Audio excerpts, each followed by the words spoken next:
नमस्कार साथियों। तो चलिए आज के दैनिक जागरण में क्या खास खबरें हैं उन्हें हम लोग एक एक करके देख लेते हैं।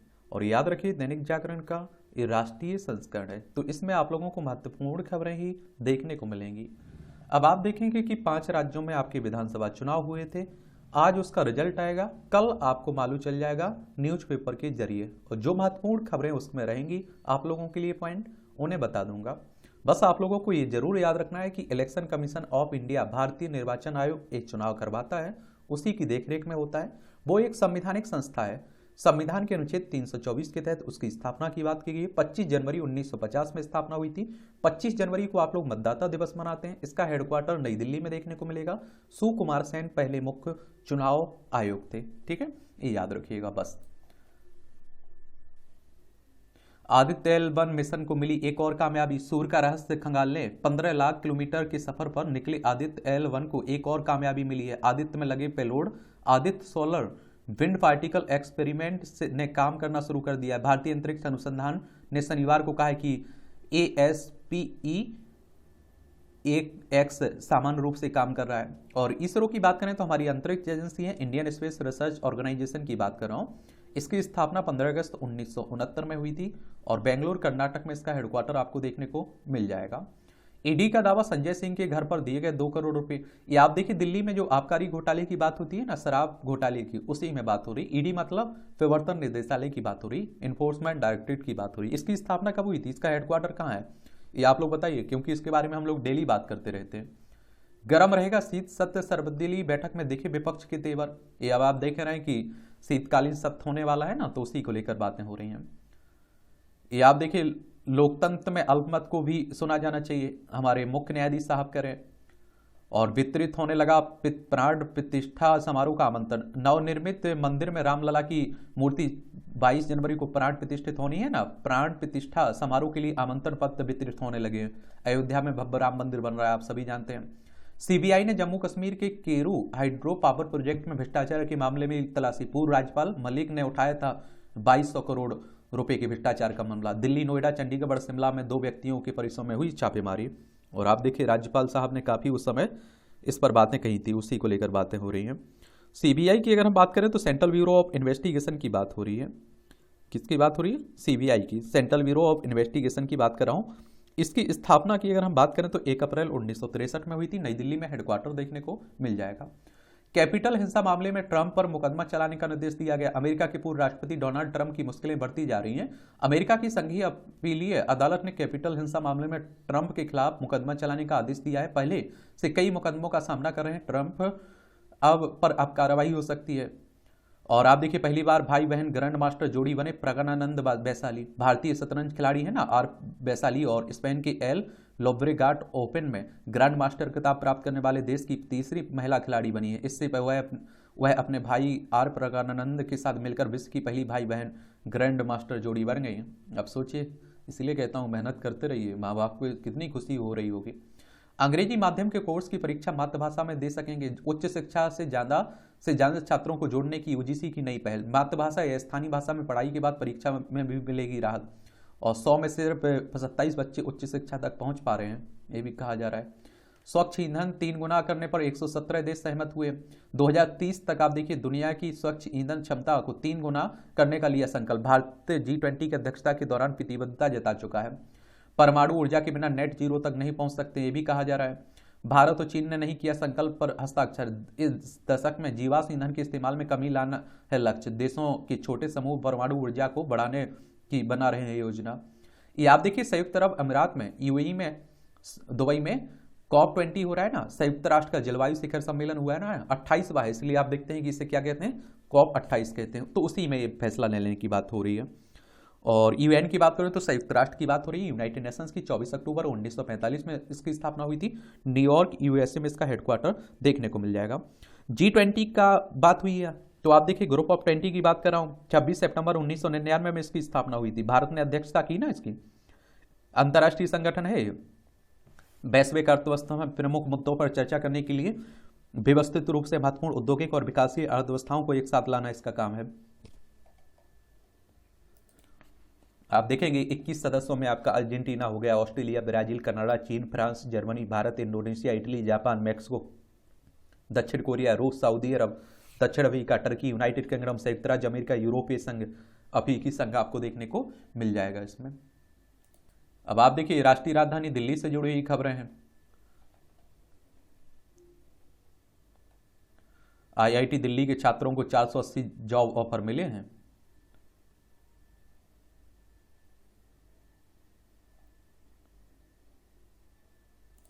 मध्यस्थता प्रणाली सेवानिवृत्त जजों के कब्जे में है, ये धनखड़ साहब कह रहे हैं। उपराष्ट्रपति साहब हमारे राष्ट्र तो वही कह रहे हैं। उपराष्ट्रपति ने कहा दूसरे लोगों को नहीं मिल पाता मौका, आत्मनिरीक्षण करने और आवश्यकता पड़ने पर कानून बनाने की जरूरत है। संविधान सभा के आचरण का पालन करें विधायिका सदस्य, ये भी कहा जा रहा है।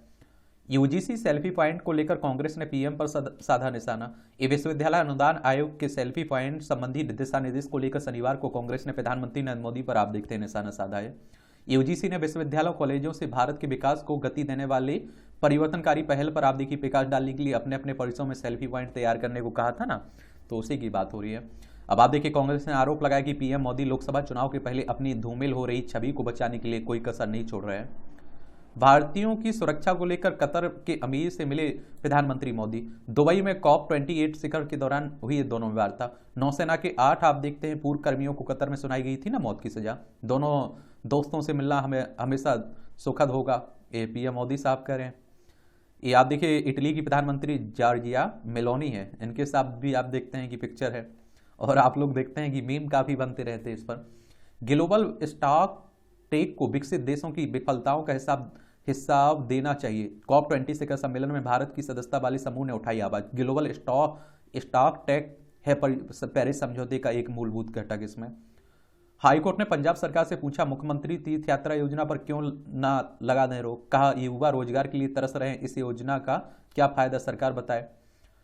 तो ये भी बातें हो रही हैं। युद्ध पोत की पहली महिला कमांडिंग ऑफिसर, एक कमांडर प्रेरणा देवस्थली भारतीय नौसेना की एक युद्धपोत की कमान संभालने वाली पहली महिला अधिकारी हो गई है। प्रेरणा की को water jet FAC INS Trinkat का कमांडिंग ऑफिसर चुना गया है। पश्चिमी बेड़े के commander rear admiral Praveen Nair ने इस संबंध में प्रेरणा को नियुक्ति पत्र दिया। वह वर्तमान में युद्धपोत INS चेन्नई की फर्स्ट लेफ्टिनेंट है। एक बात आप लोग जान लीजिए, महिलाएं कहीं कमजोर नहीं है, लड़कियां कहीं कमजोर नहीं है। या तो वो अपने आप को बना के रखी हुई हैं, और कोई अगर इस तरह की कमजोर उन्हें समझता है वो बेवकूफ है।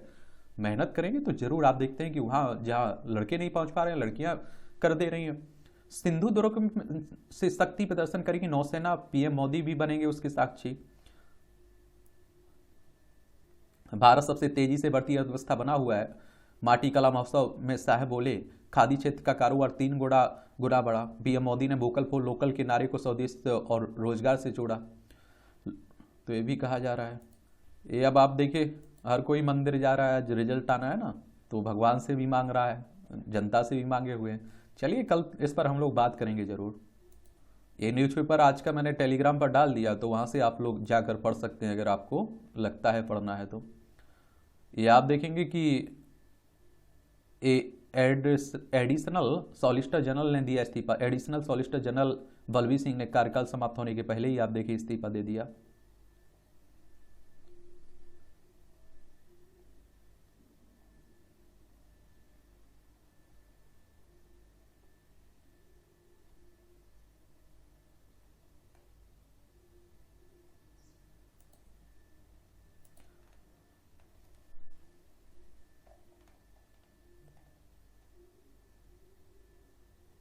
अब आप देखिए दूषित खाना खाने से संगरूर में सरकारी स्कूल के 70 से अधिक विद्यार्थी बीमार हुए। मैं आप लोगों से कहता हूं ना कि सरकारी स्कूलों की और सरकारी अस्पतालों की बहुत बुरी स्थिति बनी रहती है। श्री कृष्ण जन्मभूमि शाही ईदगाह मामले के वादी को सर तन से जुदा करने की धमकी। ये आप देखिए कृष्ण जन्मभूमि और शाही ईदगाह को लेकर जो विवाद बना हुआ है उसी की बात हो रही है। उसी में देश में राष्ट्रीय सुरक्षा रणनीति बनाने की जरूरत है, मेनन कह रहे हैं। मिलिट्री लिटरेचर फेस्टिवल 2023 में 2 दिवसीय आयोजन में पूर्व सैन्य अधिकारियों और रक्षा विशेषज्ञों ने रखा अपना विचार। देश के समक्ष वर्तमान चुनौतियों का जिक्र भी किया। रूस यूक्रेन युद्ध से सबक लेने की सलाह भी दी है। अब आप देखिए रविवार है तो आज आप देखते हैं कि आपके लिए मोटिवेशनल स्टोरी भी रहती हैं। जैविक सीताफल से बड़ा शादी पार्टियों का स्वाद।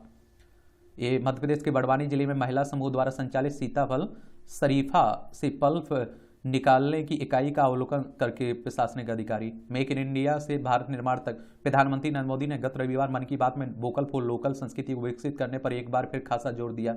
इसमें डेस्टिनेशन वेडिंग देश में ही करने से लेकर उपभोग और जरूरत की अन्य वस्तुएं भी भारत में बनाने और प्रयोग करने की बात शामिल है। इस दिशा में केंद्र सरकार द्वारा मेक इन इंडिया अभियान को निरंतर प्रोत्साहित करने की सफल दिख रहा है। पढ़िए ऐसी प्रेरणा कहानियां जहां देश ही नहीं विदेश तक भारत में बने उत्पादों की मांग बढ़ रही है, समृद्ध व स्वावलंबन की राह प्रशस्त हो। चीनी वर्चस्व से टकरा रहे बोकारो की फौलादी इलाके, झारखंड के बोराको इस्पात संयंत्र का विहंगम दृश्य है। ये सब आप देखते हैं कि अच्छी बातें। स्वदेशी तकनीक से दिव्यांगों के सपनों को दे रहा है रफ्तार। दिव्यांगजनों की कार के लिए रवि अत्री द्वारा विकसित किया गया गियर सिस्टम है।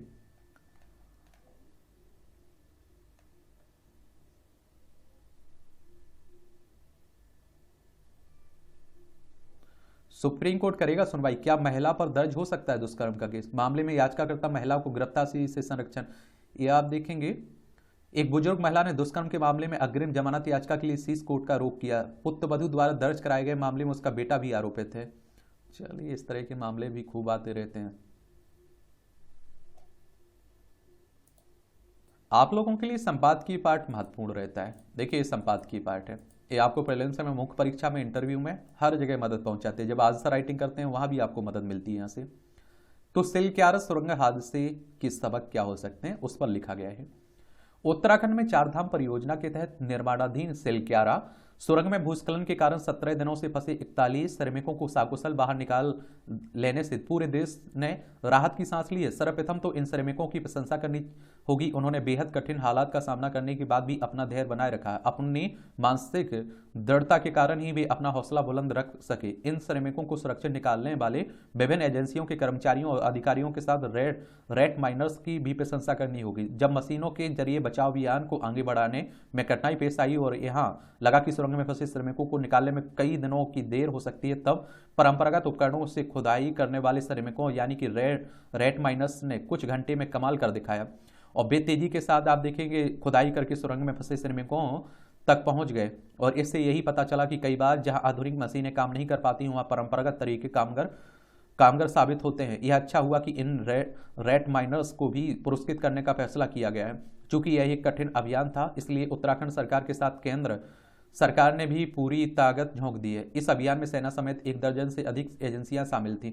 राहत और बचाव कार्य के लिए घटना स्थल पर केंद्र और राज्य सरकारों के विभिन्न विभागों के कर्मचारियों के साथ आवश्यक उपकरणों और मशीनों को आनन फानन भेजने में कोई कसर शेष नहीं छोड़ी गई। इस अभियान ने यह सिद्ध किया कि हमारी एजेंसियां तरह तरह के हादसों में फंसे लोगों को राहत पहुंचाने और उन्हें बचाने से पहले से कहीं अधिक दक्ष हो गई हैं। ऐसा इसलिए हुआ है क्योंकि हाल के वर्षों में आपदा प्रबंधन तंत्र को सशक्त बनाया गया है। भारत समेत दुनिया भर में विभिन्न निर्माण परियोजनाओं में सिलक्यारा सुरंग जैसी दुर्घटनाएं होती ही रहती हैं। कई बार ऐसी दुर्घटनाओं में श्रमिकों को अपनी जान से हाथ भी धोना पड़ता है। अपने देश में कभी फ्लाईओवर के निर्माण के दौरान हादसा हो जाता है, तो कभी मेट्रो निर्माण के समय। यह भी किसी से छिपा नहीं है कि कई बार निर्माणाधीन या फिर नए बने पुल अथवा फ्लाईओवर में गिर जाते हैं। और कुछ समय पहले ही गुजरात के मोरबी में एक सस्पेंशन ब्रिज यानी कि झूला पुल गिरने से 140 लोगों की मौत हो गई थी। यह इस पुल इसलिए गिरा था क्योंकि उसमें उसकी मरम्मत का काम सही तरीके से नहीं किया गया था। यह भी नहीं भूला जा सकता है कि कुछ माह पहले बिहार के भागलपुर में एक निर्माणाधीन पुल दोबारा ढह गया और इसमें कोई जनहानि तो नहीं हुई, लेकिन किसी निर्माणाधीन पुल का 2 बार गिरना शर्मनाक था। देश में निर्माणाधीन परियोजनाओं में छोटे बड़े हादसे होते ही रहते हैं। ऐसा इसलिए होता है क्योंकि निर्माण कार्यों में तय मानकों का पालन नहीं किया जाता है। निर्माण कार्यों में कभी डिजाइन में खामी पाई जाती है तो कभी इंजीनियरिंग में। और पर्वतीय राज्यों की विभिन्न निर्माण परियोजनाओं में दुर्घटनाएं इसलिए अधिक होती हैं क्योंकि वहां भूस्खलन के साथ चट्टानों के खिसकने की आशंका अधिक होती है। और इसी कारण पर्वतीय क्षेत्र में किसी भी परियोजना का निर्माण करते समय अतिरिक्त सावधानी बरती जानी चाहिए। लेकिन ऐसा होता नहीं दिखता है। बहुत दिनों नहीं हुए जब उत्तराखंड में ही जोशीमठ में जमीन धंसने में इमारतों के दरकने से वहां रह रहे लोगों को अन्यत्र बसाना पड़ा था कहीं और। यह ठीक है कि सिलक्यारा सुरंग में हादसे के बाद सभी निर्माणाधीन सुरंगों की सुरक्षा की समीक्षा की जा रही है, लेकिन इस समीक्षा के साथ ही यह भी आवश्यक है कि विभिन्न परियोजनाओं की डिजाइन और इंजीनियरिंग पर भी नए सिरे से गौर किया जाए और इसी के साथ परियोजनाओं के निर्माण के दौरान श्रमिकों की सुरक्षा का अतिरिक्त ध्यान रखा जाए। अभी ऐसा नहीं हो रहा है। आमतौर पर परियोजनाओं के निर्माण में श्रमिकों की सुरक्षा के लिए आवश्यक जो तौर तरीके अपनाए जाने चाहिए उनकी अनदेखी ही अधिक होती है। इन श्रमिकों को हादसों से बचाव का ना कोई प्रशिक्षण दिया जाता है और ना ही उन्हें आवश्यक सुरक्षा उपकरण से लैस किया जाता है। चूंकि वे गरीब होते हैं इसलिए इसकी मांग भी नहीं कर पाते हैं। उनकी सुरक्षा के लिए समुचित उपाय किए जाए। नतीजा है कि वे जान जोखिम में डालकर काम करते हैं। आवश्यकता केवल यह नहीं है कि इन श्रमिकों की सुरक्षा के लिए जरूरी उपाय किए जाए, बल्कि उनका बीमा भी किया जाए। वास्तव में आप देखते हैं कि परियोजनाओं का निर्माण करने वाली कंपनियों को इसके लिए बाध्य किया जाना चाहिए। वे श्रमिकों की सुरक्षा को प्राथमिकता दें। इसमें लापरवाही बरतने वाली कंपनियों को दंडित किया जाना चाहिए। यह एक तथ्य है कि अभी निर्माण कार्यों के दौरान किसी श्रमिक की मौत होने पर संबंधित कंपनी अब उसके स्वजनों को मामूली मुआवजा देकर कर्तव्यों की इतिश्री कर लेती है। कई बार तो यह मामूली मुआवजा भी नहीं मिलता है। और इसमें संदेह नहीं कि भारत में आधारभूत ढांचे का निर्माण बहुत तेजी से हो रहा है, लेकिन यह नहीं कहा जा सकता है कि वह विश्वसनीय, टिकाऊ और आप देखिए विश्व स्तरीय है। यही कारण है कि कभी नया बना एक्सप्रेस भी धंस जाता है या फिर आप देखिए पुल या फ्लाईओवर में कोई कमी आ जाती है। ऐसा इसलिए इस कारण होता है क्योंकि इंजीनियरिंग के मानकों के साथ समझौता किया जाता है। और आप देखते हैं निर्माण कार्यों में भ्रष्टाचार भी एक गंभीर समस्या है। इसके कारण ही दोयम दर्जे का निर्माण होता है, वह हादसों का कारण बनता है। और अब यह जरूरी है कि जो सरकारी एजेंसियां निर्माण कार्यों की तकनीक, डिजाइन और गुणवत्ता आदि के मानक तय करती हैं, वे यह सुनिश्चित करें कि संबंधित कंपनियां इन मानकों पर खरी उतरें। निसंदेह यह भी देखा जाना आवश्यक है कि निर्माण परियोजनाएं भविष्य की जरूरतों को पूरा करने में सहायक बने। यह अपेक्षा इसलिए है क्योंकि कई परियोजनाएं समस्या का फौरी समाधान करने तक सीमित रहती हैं और इसी कारण एक ही क्षेत्र में रह रहकर फ्लाईओवर, पुल या फिर बाईपास का निर्माण करने की जरूरत पैदा हो जाती है। ये आप देखिए किसके द्वारा लिखा है, संजय गुप्त के द्वारा यह आर्टिकल लिखा गया है। ये जरूर है, देख ली। विक्रम विताल की चुनावी रणनीति। चुनाव प्रचार में ढेर सारे गड़े मुर्दे उखाड़ने चाहिए क्योंकि उन्हें चुनाव जीतने का यह भी एक आजमाया हुआ टोटका है। हास्य बैंक कसा जा रहा है। अमेरिका में पढ़ने वाले विदेशी छात्रों का प्रतिशत 2022-23 में देखिए आप, ओपन डोर्स रिपोर्ट ने कहा है। ये आप देखें अमेरिका में पढ़ने वाले विदेशी छात्रों का सबसे ज़्यादा चाइना से है, एक प्रतिशत में है 25.4% हमारे यहाँ की है। एक ज्ञान और कर्म। मनुष्य के रूप में मिले जीवन को सार्थक करना है तो यह अध्यात्म ऊर्जा से ही संभव हो सकता है। यही ऊर्जा हमारी नीति से साक्षात्कार का सेतु बनती है। चलिए कॉलम रहता है, देख लीजिए अगर ये अच्छा इंटरेस्टिंग लिखा जाता है। शीतकालीन सत्र से उम्मीद में। संसद के प्रत्येक सत्र के पहले होने वाली सर्वदलीय बैठक इस बार भी हुई है। सदैव की तरह इस बैठक में जहां सत्ता पक्ष की ओर से यह कहा गया कि वह सभी विषयों पर चर्चा करने को तैयार, वहीं विपक्ष ने इस पर जोर दिया कि अमुक अमुक मुद्दे पर चर्चा अवश्य होनी चाहिए। सोमवार से शुरू होने वाले संसद शीतकालीन सत्र की बात हो रही है। अब आप देखिए इसमें ये भी आप देखिए हंगामा खूब देखने को मिलता है। हमारे यहाँ तो परंपरा बन चुकी है। नगर निकाय में प्रशासक के रहते भी क्या नगर निकाय उसी तरह अपनी गतिविधियां संचालित कर पाएंगे जैसे निर्वाचन प्रतिनिधियों के दिशा निर्देश में करते हैं। उत्तराखंड में जिन 97 नगर निकाय का कार्यकाल 1 दिसंबर को पूरा हो चुका, उन्हें अब प्रशासकों के हवाले कर दिया जाएगा। समुद्र में हरित ऊर्जा का नया स्रोत। ये दुनिया की समुद्र नवीकरणीय ऊर्जा के अनंत स्रोत हैं। यह ऊर्जा जल के प्राकृतिक प्रवाह से प्राप्त की जाती है। समुद्री लहरें, ज्वार धाराएं बिजली उत्पन्न करने की ताकत रखती है। समुद्र की सतह के पानी और गहरे पानी के बीच तापमान के अंतर से भी ऊर्जा प्राप्त की जाती है। इस तकनीक को ओशन थर्मल एनर्जी कन्वेंशन कहते हैं। समुद्री ऊर्जा के ये समस्त रूप अभी व्यावसायीकरण के प्रारंभिक चरण में है। अब विज्ञानियों ने समुद्र में ऊर्जा की एक और स्रोत का पता लगाया है, वह है समुद्री जल और मीठे पानी के बीच लवणता का अंतर। उनका कहना है कि इस अंतर से बिजली प्राप्त की जा सकती है। दुनिया के समुद्री तटों पर बड़े पैमानों पर ऊर्जा का यह अप्रयुक्त स्रोत मौजूद है। अमेरिका में इलियान यूनिवर्सिटी की टीम ने इसके लिए एक नैनो डिवाइस विकसित किया है जो बिजली उत्पादन और विभिन्न क्षेत्रों में इस तकनीक के प्रयोग की क्षमता को दर्शाता है। टीम ने नैनो एनर्जी जर्नल में आयनिक प्रवाह को विद्युत ऊर्जा में परिवर्तित करने में सक्षम इस नैनो डिवाइस के डिजाइन की सूचना दी है और उनके उपकरण का उपयोग समुद्री जल और मीठे पानी की सीमाओं पर प्राकृतिक आयनिक प्रवाह से बिजली निकालने के लिए किया जा सकता है। और जब दो स्रोतों से अलग अलग लवणता वाला पानी आपस में मिलता है तो नमक की अणु स्वाभाविक रूप से उच्च सांद्रता से कम सांद्रता की ओर प्रभावित होते हैं। इन प्रवाहों की ऊर्जा का उपयोग किया जा सकता है। समुद्र तट पर नदियों का स्वच्छ पानी समुद्र के खारे पानी से मिलता है। शोधकर्ता अध्ययन कर रहे हैं कि इन उपकरणों की श्रृंखला को व्यवहारिक बिजली उत्पादन के लिए किस प्रकार आप देखते हैं बढ़ाया जा सकता है। शोधकर्ताओं ने दावा किया कि उनके द्वारा विकसित उपकरण की श्रृंखला का ऊर्जा घनत्व सौर सेलों के बराबर या उससे अधिक हो सकता है। बायोमेडिकल सेंसिंग जैसे अन्य क्षेत्रों में भी इस तकनीक के अनुप्रयोग हो सकते हैं। नई तकनीक भारत के लिए एक अच्छी खबर हो सकती है। भारतीय तटरेखा 7516.6 किलोमीटर लंबी है। भारत में कई बड़ी और छोटी नदियां हिंद महासागर और बंगाल की खाड़ी में मिलती। प्रारंभिक अनुमानों के अनुसार भारत के तटों पर लहर ऊर्जा की क्षमता 5 से 15 मेगावाट प्रति मीटर है। भारत में समुद्री ताप ऊर्जा की क्षमता कितना 1,80,000 मेगावाट है। और 2014 में किए गए एक अध्ययन के अनुसार भारत में समुद्री ज्वारीय ऊर्जा की क्षमता कितना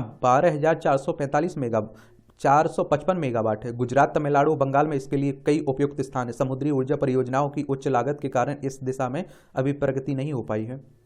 ये भी छोटी छोटी कॉलम लिखे जाते हैं, टिप्पणियां की जाती हैं, देख लिया करिएगा। विभाजनकारी ताकतों का नया सियासी पैंतरा। गत दिनों केरल के मुख्यमंत्री कामरेड पी विजयन ने केरल में आयोजित कटिंग साउथ नाम से आयोजित कॉमन कान केबल आगाज किया, बल्कि उसमें भाषण भी दिया। कटिंग साउथ मीडिया के नाम पर मंथन का एक कार्यक्रम है, लेकिन अगर गहराई से विचार करें तो इसके पीछे का सोच परिलक्षित होता है वह विभाजनकारी। आज जब भारत में उत्तर और दक्षिण का भेद लगभग मिट सा गया है तो कुछ राजनीतिक दल तथा कई सांस्कृतिक संगठन इसके भेद की रेखा को फिर से उजागर करना चाहते हैं। सफलता का सूत्र मुहिम है राम, हाथ में काम। भारतीय राजनीति के भविष्य, हत्या के पीछे समर्पण का पहलू। एक किताबें पढ़ना हो तो पढ़ सकते हैं। भारत की सुगंधित विरासत की कहानी। यह पुस्तक सिर्फ सुगंधों की स्थिति ही नहीं, अब तो अपनी सतह से परे सुगंधों की पेचीदगियों, भारत के सामाजिक आर्थिक मानचित्र पर भी सांस्कृतिक अनुगुंज की स्वीकृति जैसी है। ये आप देखिएगा, अच्छी बात है। विकास दर के नए लक्ष्य तय करेगा आरबीआई यानी कि रिजर्व बैंक ऑफ इंडिया की बात हो रही है, जैसे बैंकों का बैंक भी आप लोग कहते हैं। हमारी राष्ट्रीय बैंक है ना, 1 अप्रैल 1935 में इसकी स्थापना हुई थी। दूसरी तिमाही के बाद तीसरी तिमाही में भी अर्थव्यवस्था की रफ्तार उम्मीद से बेहतर रहने की आसार है। ये आप देखिए, वर्तमान कई ब्रोकरेज हाउस ने बढ़ाया जीडीपी अनुमान। आरबीआई की अगले सप्ताह होने वाली मौद्रिक नीति समीक्षा पर रहेगी नजर। कई वैश्विक शोध एजेंसियों ने भी विकास दर अनुमान को संशोधित किया है। चालू वर्ष में 7% रहेगी जीडीपी वृद्धि दर। जीडीपी क्या है ये आप आज बताइए आप लोग। दशक के अंत तक दोगुनी हो जाएगी भारत की ऊर्जा खपत। दिसंबर के पहले दिन 9,744 करोड़ रहा एफपीआई निवेश, यानी कि आप देखिए विदेशी पोर्टफोलियो निवेश की बात हो रही है। और आप देखेंगे कि 1,14,716 करोड़ रुपए का निवेश कर चुके हैं एफपीआई इक्विटी में इस वर्ष। भारत में अंतर्राष्ट्रीय हवाई यातायात कम, ई कॉमर्स कंपनियां नहीं कर पाएंगी डार्क पैटर्न का उपयोग। केंद्र ने ग्राहकों को धोखा देने या उनकी पसंद को प्रभावित करने वाली तरीकों के प्रयोग पर लगाई रोक। नए दिशा निर्देश जारी किए हुए। चक्रवाती तूफान के कारण तमिलनाडु में भारी बारिश की चेतावनी देने की बात हो रही है।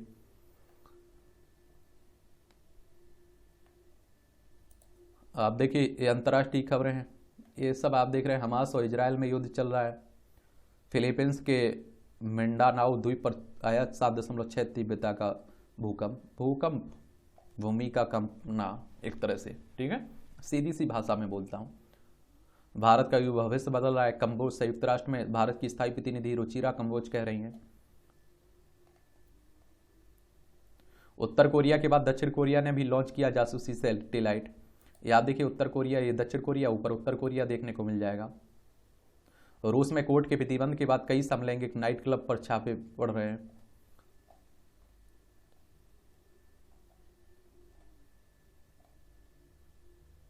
ये आपकी अंतर्राष्ट्रीय खबरें हैं, ये भी देख लिया कि क्रिकेट तो आप लोग पसंद करते हैं तो जरूर देखते होंगे। गोल्फर करण ने जीता सत्र का दूसरा खिताब। इला वेनिल बनी विजेता। ओलंपिक निशानेबाजी इला वेनिल क्लारीवान ने 66वां राष्ट्रीय निशानेबाजी चैंपियनशिप के अंतिम दिन में महिलाओं की 10 मीटर एयर राइफल खिताब में अपने नाम किया है। Jennifer Divyanshi final. भारत की जेनिफर वर्गीज और दिव्यांशी भौमिक ने अंडर 15 बालिका वर्ग की डबल्स स्पर्धा में फ्रांस की लियाना हो चार्ट और चीन की निना गो झिंग की जोड़ी को जोड़ी पर 3-0 की जीत से स्लोवेनिया के नोवा गोरिका में चल रहे ITTF विश्व युवा चैंपियनशिप के फाइनल में प्रवेश किया। मानव श्रीजा बने चैंपियन। शीर्ष वरीयता प्राप्त मानव टक्कर ने चोटिल जी साथियान को 4-2 से हराकर यहां UTT राष्ट्रीय रैंकिंग टेबल टेनिस चैंपियनशिप में शनिवार को पुरुष सिंगल्स का खिताब अपने नाम किया है। मणिपाल टाइगर्स प्ले ऑफ में आप देखेंगे रोनाल्डो को सुनने पड़े मेसी के ताने। राजकुमार फाइनल में पहुंचे हैं। भारत की 5वीं वरीयता प्राप्त टेनिस खिलाड़ी है राजकुमार रामनाथन। शनिवार को यहां जापान के रयो तारो तागुची को हराकर ITF कल वुर्गी ओपन के फाइनल में पहुंच गए हैं।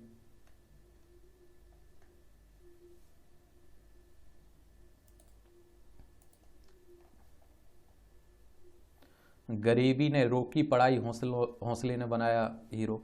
उत्तराखंड सिलक्यारा सुरंग में फंसे श्रमिकों वीरों से संपर्क साधने की जब कोशिश असफल हुई तो गोरखपुर के 12वीं पास विकास की बॉर्डर प्रूफ कम्युनिकेशन सिस्टम काम आया। उन्होंने इंडोस्कोपी देखकर तैयार किया था। चलिए, पिता की सीख से वन विभाग में अफसर बनी कंचन। मैं आप लोगों से कह रहा हूं ना कि आजकल कोई कम नहीं है, जो मेहनत कर रहा है वो अव्वल आ ही रहा है। बिना बिजली के उजियारा फैलाता है बल्ब। ये आप देखिए, उदय यानी कि उगना या ऊपर उठना। अपने नाम के अनुरूप ही दिल्ली के उदय भाटिया ने ऐसा बल्ब तैयार किया जो इन्वर्टर की तरह काम करता है। बिजली नहीं होने पर भी यह 7-8 घंटे रोशनी दे सकता है। 12वीं के छात्र द्वारा किया गया नवाचार भारत के ग्रामीण हिस्सों को रोशन कर रहा है और उदय को इसलिए 2023 का डायना पुरस्कार भी मिला हुआ है। ये भी आप लोगों के लिए महत्वपूर्ण खबरें मिल जाती हैं यहाँ से, परीक्षा के पॉइंट ऑफ व्यू से भी और नॉलेज के लिए। दुनिया की पहली सबसे भीषण औद्योगिक त्रासदी का शिकार बना भोपाल। 1984 में आज ही दिन भोपाल यूनियन कार्बाइड कीटनाशक फैक्ट्री से अत्यधिक जहरीली मिथाइल आइसोसाइनेट गैस के रिसाव से करीब 3800 लोगों की मौत हो गई थी। वर्षों की अवधि में लगभग 1500 लोगों ने जान गंवाई। 5 लाख लोग इस त्रासदी में प्रत्यक्ष अप्रत्यक्ष रूप से प्रभावित हुए थे। इससे क्वेश्चन कई बार पूछ लेता है। दक्षिण अफ्रीका में किया गया दुनिया का पहला मानव प्रत्यारोपण। 1967 में आज ही के दिन दक्षिण अफ्रीका में बर्नार्ड और उनकी 20 सर्जनों की टीम ने 54 वर्षीय व्यवसायी में पहला मानव हृदय प्रत्यारोपित किया था। लुई वास्केंस्की के रोगग्रस्त हृदय को 25 वर्षीय महिला के स्वस्थ हृदय से बदल दिया गया था, जिसकी कार दुर्घटना में मृत्यु हो गई थी। ऐसा सबसे कम उम्र के क्रांतिकारी के रूप में जाने जाते हैं खुदीराम। महान क्रांतिकारी खुदीराम बोस का जन्म 1889 में आज ही के दिन तत्कालीन बंगाल प्रेसिडेंसी के मेदिनीपुर जिले में हुआ था। छात्र जीवन में ही उन्होंने क्रांति की भावना जागृत की। 16 वर्ष की उम्र में पुलिस स्टेशनों के पास बम लगाए और सरकारी अधिकारियों को निशाना बनाया। 30 अप्रैल 1908 को दमनकारी जज किंग्सफोर्ड की हत्या के इरादे से मुजफ्फरपुर बम कांड को अंजाम दिया। किंग्सफोर्ड बच गया और अंग्रेज माँ बेटी मारी गई। बॉस को 11 अगस्त 1908 को उन्हें फांसी दे दी गई थी। ये आप देख रहे हैं ना, आदित्य एल में मिशन को मिली एक नई कामयाबी, जो आपको बताया। 2 सितंबर को श्रीहरिकोटा के अंतरिक्ष यान से किया था रवाना। 15 लाख किलोमीटर की यात्रा पूरी कर चुका है, कर आदित्य पहुंचा है। विज्ञानियों ने ढूंढे दवाओं को शरीर के विशेष अंगों तक सटीक तरीके से पहुंचाने के तरीके। स्वीडन के गुथेनबर्ग विश्वविद्यालय ने। रेत के शहर में जंग खा रही है नाव, ये उज्बेकिस्तान में। बच्चों में हड्डियों को मजबूत बनाने में विटामिन डी गोलियां कारगर नहीं है। ये विटामिन डी की गोलियों के प्रभाव को लेकर एक नया अध्ययन किया गया। इसमें दावा किया गया कि उन बच्चों में विटामिन डी सप्लीमेंट हड्डियों को मजबूत बनाने या टूटने से बचाने में कारगर नहीं है, जिन्हें विटामिन की कमी होती है। ऑक्सपेकर पक्षी ने चुराए हिरन के बाल, दक्षिण अफ्रीका में। ये मुगल महिला के पोर्ट्रेट की हो रही नीलामी। लंदन में सूदगी नीलामी घर में प्रेस पूर्वावलोकन के दौरान प्रदर्शित एक मुगल महिला का पोर्ट्रेट ब्रिटिश कलाकार फ्लोरेंस को रेनाल्डी की है कलाकृति है और 6 दिसंबर को लंदन में नीलाम होने जा रही है। आकलन है कि यह कलाकृति लगभग 3 करोड़ 15 लाख से 5 करोड़ 26 लाख में बिक सकती है और 1787 में बर्तिकित यह पोर्ट्रेट उस छोटी अवधि के दौरान चित्रित किया गया था जब फ्रांसिस्को रेनाल्डी 1786 से आप देखें 1789 की अवधि में कोलकाता में रहे थे। चलिए बाकी आप देखते हैं, ये आप देखिए मूवियों से जुड़ी खबरें हैं, पढ़ सकते हैं। और इस तरह से आप देखेंगे कि आज के न्यूज़पेपर की कहानी खत्म होती है। आप लोग पढ़ते रहिए, एंजॉय करते रहिए। और रविवार को आप देखते हैं कि वैसे भी कुछ खबरें ऐसे ही रहती हैं अधिकतर। आपका कोई सवाल हो, मेरे लिए सुझाव हो तो ज़रूर आप लोग बता सकते हैं। धन्यवाद। मेहनत करते रहिए, ईमानदारी से मेहनत करिए।